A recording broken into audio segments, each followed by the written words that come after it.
여러분 안녕하세요. 일어서라 김설아입니다. 말을 빨리 하시는 분들한테 말을 좀 천천히 하세요. 그러면 이렇게 말씀하세요. 안녕하세요. 일어서라 김설아입니다. 네, 말을 천천히 한다는 의미가 정말로 속도를 다 이렇게 전반적으로 다운시켜서 천천히 말하는 것을 말을 천천히 한다고 하는 것일까요? 절대 아니겠죠.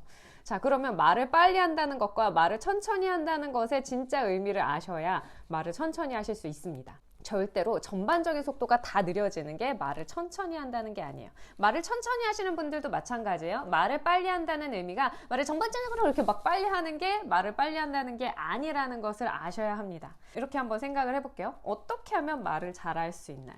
네.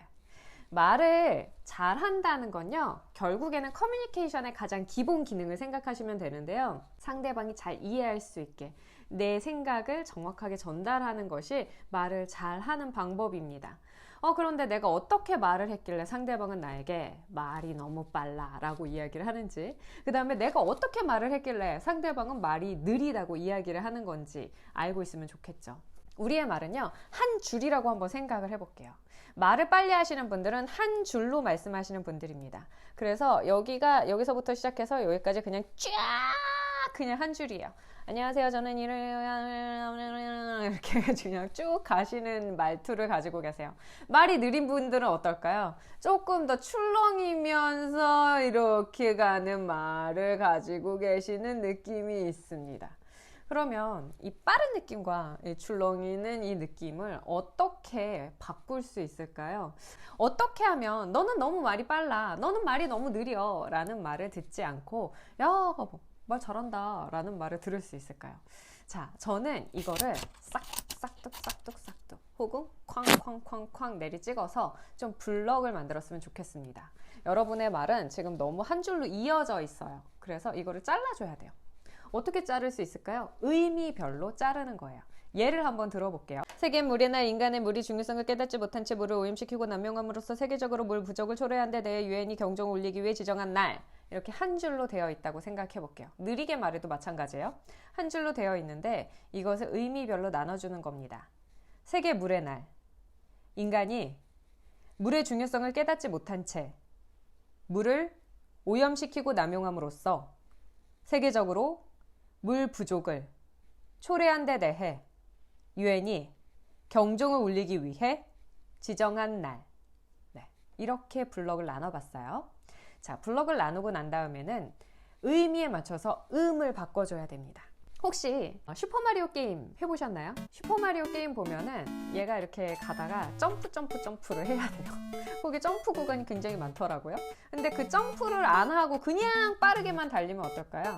이 블록 사이사이에 맞춰서 떨어져서 죽겠죠. 그리고 점프 이렇게 가면 좋은데 얘가 좀 멀리 떨어져 있다고 한번 생각해 볼게요. 점프해야 돼요.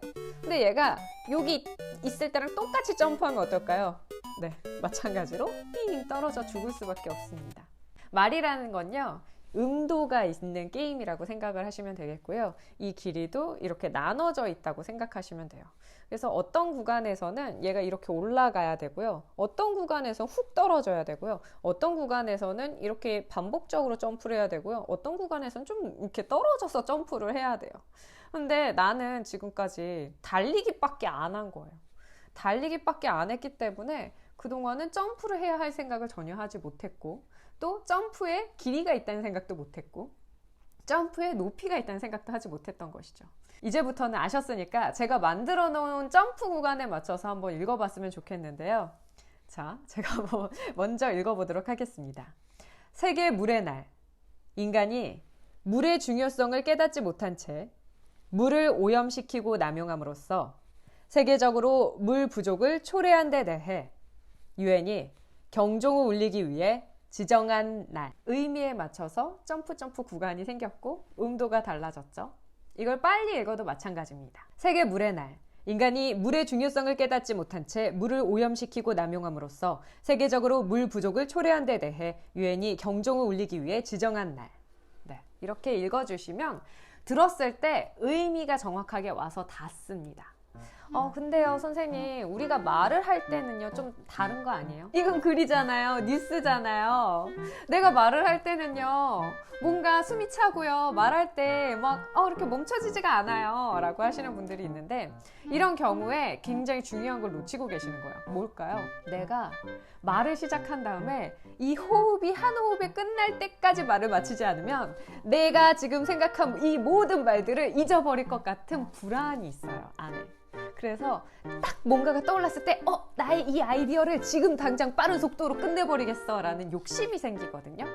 그러면 이 욕심이 생기면 어때요? 막 달리기 시작을 해요. 근데 정말 중요한 건 달리면 어때요? 호흡이 멈춰져요. 호흡이 멈춰지면 어때요? 숨이 가빠져요. 말은 더 빨라져요. 자, 이제 막 끝내야 하는데 아직 말이 안 끝났어. 그러면 그때는 어떻게 할 거예요? 답이 없거든요. 그러면 나의 문제, 말의 문제가 되기 시작을 하는 거죠. 그래서 아무리 내가 정말 기가 막힌 아이디어가 떠올랐어도 절대로 말의 속도를 너무 지나치게 달리면 안 돼요. 왜냐면 지나치게 달리는 것 자체가 이 엄청난 비탈길에 브레이크를 밟지 않고 내려오는 거랑 똑같다고 생각하시면 되거든요. 물론 무사히 잘 내려오면 그것만큼 좋은 게 없겠죠. 굉장히 빠르게 잘 내려왔으니까. 근데 대부분은 어떨까요? 브레이크가 고장난 상태에서 비탈길을 내려오면 분명히 사고가 날 수밖에 없거든요. 자, 그러면 우리 스키 타거나 비탈길을 내려오거나 내려올 때 어떻게 내려오나요? 한번 달려서 얘가 막 달리도록 냅두나요? 아니면 중간중간 브레이크를 밟아주나요? 네, 중간중간 브레이크를 밟아줘야 되고, 보드나 스키 같은 경우에는 어때요? 약간씩 턴을 해줘야 돼요. 턴을 하지 않고 그냥 막 카빙 잘 타시는 분들도 있겠지만 어쨌든 카빙이라도 틀잖아요. 틀어줘야 돼요. 그래야만 이게 우리가 무너지지 않고 내려올 수 있는데, 이 무너지지 않도록 브레이크를 밟거나 카빙을 트는 이 구간이 뭐냐면 음도입니다.